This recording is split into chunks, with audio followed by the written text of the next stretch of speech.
Por que a maioria dos cristãos não desfruta da certeza da salvação? Primeira parte. Carta aos Colossenses capítulo 1. Comentário de Mari Persona.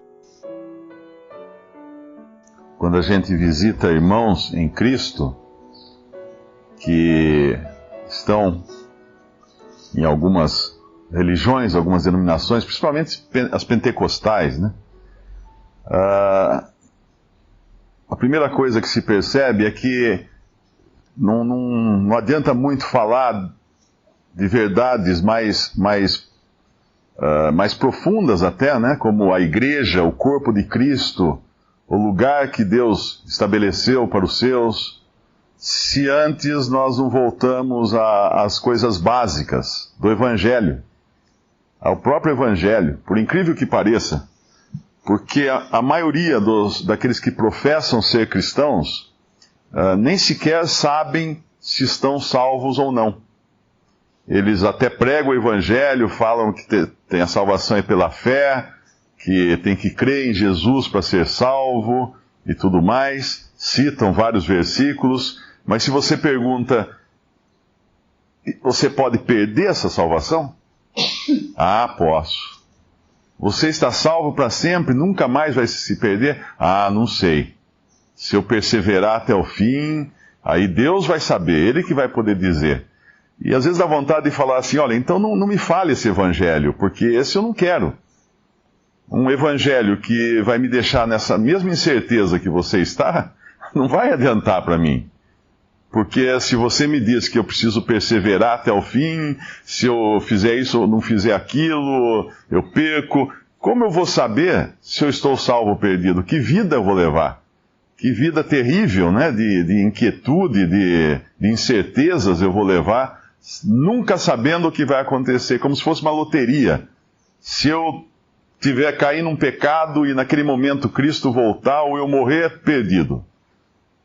Se não der tempo de confessar aquele pecado, de me arrepender daquele pecado, perdido. Então, isso é normalmente que as pessoas aprendem dentro dessas religiões, em especial as pentecostais.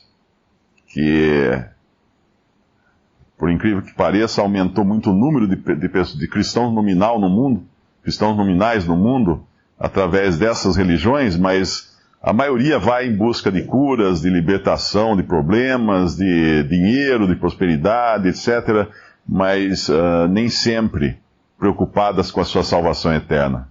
E isso a gente percebe conversando com as pessoas. E esse versículo aqui costuma ser usado algumas vezes na tentativa de provar que a salvação é condicional. Porque existe um se no versículo 23 aqui. Se, na verdade, permanecerdes fundados e firmes na fé. Aí, tá vendo? Se eu não permanecer fundado e firme na fé, então eu perco a salvação. Na verdade, quem não permanece fundado e firme na fé, nunca teve a salvação. Por uma razão muito simples, a salvação é pela fé. A dificuldade no entender esse versículo é que a pessoa lê assim: se na verdade permanecerdes fundados e firmes nas boas obras, na perseverança, na igreja, indo na igreja todos os dias, fazendo isso, fazendo aquilo. Se fosse assim, ok, então nós realmente perderíamos a salvação, porque ninguém seria capaz de seguir todos os mandamentos da Bíblia ou qualquer coisa assim. Mas aqui está falando para permanecer na fé. E aqueles que não permanecem na fé são aqueles que nunca foram salvos. Eles são a planta que foi gerada por uma semente que caiu em solo rochoso. O que aconteceu com aquela planta? Teve uma grande alegria na hora que recebeu a palavra, ficou muito contente, muito feliz, até brotou alguma coisinha lá, mas as raízes não encontraram lugar para se enraizarem, para se arraigarem. Então elas não estavam firmes. Não era fé real. Primeiro vento que bateu, veio o sol, secou, o primeiro vento que bate, leva embora. Tira do lugar, porque ela não está arraigada, fundada. Aqui fala no versículo, permanecerdes fundados e firmes na fé. Apenas uma planta que tem raízes verdadeiras na terra, ela está fundada e firme. Uma planta numa pedra não tem como ela firmar raízes, como ela está fundada. E é importante entender também que quando nós lemos que no corpo, no versículo 21, a vós também que noutro tempo eres estranhos, inimigos no entendimento pelas vossas obras más, isso era a nossa condição anterior. Pecadores perdidos, vivendo na carne, ainda vivendo no pecado, sem reconciliação, sem entendimento, inimigos de Deus. Mas aí diz que no corpo da sua carne, ou seja, falando de Cristo aqui, pela morte, para apresentar, perante ele vos apresentar santos e irrepreensíveis e inculpáveis. Mas como que ele fez isso? Ou quem fez isso? Cristo. Quem nos reconciliou? Cristo. Final do versículo 21.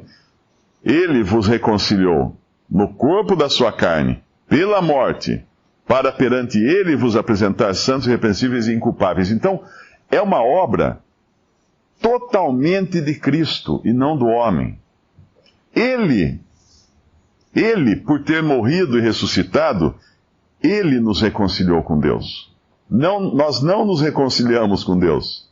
Muitas vezes existe um evangelho aí do tipo, você precisa fazer as pazes com Deus. Como que eu vou fazer as pazes com Deus? Sou inimigo dele. Eu não tenho como tomar essa iniciativa de fazer as pazes com Deus. Foi Cristo quem tomou a iniciativa de fazer as pazes, nos reconciliar com Deus. Aí sim, é Ele quem nos apresenta, no versículo 22, santos, irrepreensíveis e inculpáveis. Então, se eu chegar na presença de Deus depois que sair daqui, e tentar de alguma maneira me justificar diante de Deus, olha, Senhor, eu fiz isso, para me apresentar aqui agora, santo, irrepreensível e inculpável. Eu procurei cada vez mais ser santo, eu procurei cada vez mais ser irrepreensível e inculpável na tua presença. Então o Senhor pode me aceitar agora. Deus vai falar para mim, mas escuta, foi Cristo quem fez isso por você. Foi Ele que morreu e ressuscitou para apresentar você santo, irrepreensível e inculpável. Se, na verdade, permaneceres fundados e firmes na fé. Se a fé foi verdadeira, eu vou permanecer fundado e firme na fé, não tem como.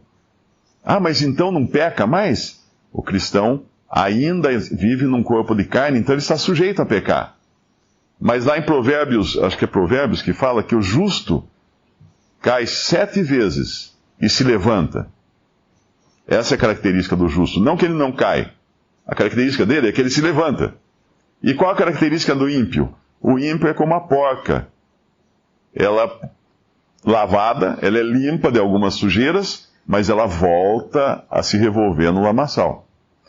Um cristão verdadeiro, quando cai em pecado, ele não suporta a inquietude que a sua consciência lhe traz. O fato dele ter ofendido a Deus é um espinho que fica cutucando ele o tempo todo. Nós podemos perguntar, por que às vezes algum irmão que cai em pecado, por que ele confessa? Por que ele conta para os outros que caiu em pecado? Por que ele não segue simplesmente a vida e vai tocando o barco? Porque ele não consegue. Pode levar 1 minuto, pode levar 1 ano, 10 anos, 20 anos, mas ele vai acabar confessando porque ele não consegue. Aquilo o aflige, porque ele tem o Espírito Santo habitando nele. E o Espírito Santo não vai deixá-lo sossegado enquanto ele não confessar esse pecado. Ele não vai perder a salvação quando ele cai, mas ele perde a comunhão com Deus, ele leva uma vida miserável com Deus. Enquanto me calei, Davi fala no Salmo, meus ossos se envelheceram dentro de mim. Confessei-te o meu pecado, tu perdoaste o meu pecado. Aí vem a linguagem muda completamente, depois da confissão do pecado. Mas enquanto não há confissão, não há paz. Não há paz, porque é uma vida vivendo longe de Deus. E Deus não vai deixar a pessoa em paz. Ele vai ficar sempre lembrando. Ele vai ficar sempre cutucando a consciência, até que a pessoa confesse o seu pecado e se liberte daquele peso. Entregue nas mãos dele aquele peso. Então, se na verdade permanecerdes fundamentados e firmes na fé, é na fé. Isso é a maneira também de provar se uma pessoa realmente creu em Cristo ou apenas se tornou religiosa. Porque uma pessoa que apenas se torna religiosa, ela adota práticas cristãs. Ela muda a sua maneira de vestir, talvez, de falar, adquire o hábito de ler a Bíblia, mas ela não está na fé. Ela nunca permaneceu na fé. Algumas denominações religiosas dizem que você precisa permanecer na fé. Mas por fé, o que eles estão dizendo, é preciso traduzir, né? É permanecer indo àquela igreja, ou permanecer seguindo a lei, guardando os mandamentos, ou permanecer fazendo isso, fazendo aquilo, dando dízimo, ou certas coisas. Mas aqui não diz isso, aqui diz permanecerdes na fé, e não vos moverdes da esperança do evangelho que tendes ouvido. E traz uma paz muito grande quando a pessoa entende isso. É bonito ver, é gostoso ver, quando a gente encontra irmãos que estão nessa luta, né, nesse desespero, sem certeza da salvação, e quando, como a gente costuma dizer, cai a ficha, né? De repente ele fala, então, não estou perdido. Não está mais perdido. Está salvo eternamente. A nossa condição é ainda num mundo, num corpo de carne, sujeito ao pecado. Mas a nossa posição já é na presença de Deus. Santos, irrepreensíveis e inculpáveis. Porque se não fosse assim, ninguém seria salvo. Porque nós sempre teríamos culpa diante de Deus, por um pensamento até. Por qualquer coisa, por uma unha quebrada, a gente ia ter culpa diante de Deus. Mas santos, irrepreensíveis e inculpáveis, isso assim Deus nos faz. É importante entender o que é condição, o que é posição. Condição é o que nós vivemos agora. Posição, o que nós já temos em Cristo. Quando o Senhor voltar, nós estaremos ressuscitados com Cristo, já no pleno domínio da nossa posição. Deixamos para trás a nossa condição de fraqueza, de temor, de dor, de enfermidade, estaremos completamente na nossa posição. É mais ou menos como um presidente, no dia seguinte das eleições, ele vê que ganha as eleições. Ele agora está na condição de presidente. Mas ele já tem a posição de presidente garantida pela Constituição, porque ele ganhou as eleições, mas lá no dia 1º de janeiro, não sei quando é, acho que é 1º de janeiro, ele vai receber a faixa presidencial. Ele vai ser empossado, vai tomar posse da sua posição. Mas quem acompanha esses procedimentos de política, assim, percebe que a hora que ele já ganha a eleição, ele começa a agir como presidente. Ele não pode ainda mandar no país, ele não pode tomar decisões ainda, mas ele já começa a agir como presidente, ele tem que andar como presidente. Ele não pode pisar na bola, ele não pode fazer coisas que comprometam a sua maneira de ser, porque isso vai denegrir a sua imagem de presidente. E alguns já começam, inclusive, a fazer contatos com outros chefes de Estado, com outros presidentes, já começam a traçar estratégias, e ele já começa a viver como presidente, porém ainda não está empossado, não está na sua posição, mas ele já está na sua condição, ainda imperfeita de presidente, mas vai ser empossado. Assim é o cristão hoje, nós estamos na condição, vivendo numa condição, ainda desfavorável para nós, porque estamos na carne. Mas já temos a posição garantida, falta só recebermos, por assim dizer, a faixa presidencial, né? Que nós já temos, já está reservada para nós nos céus.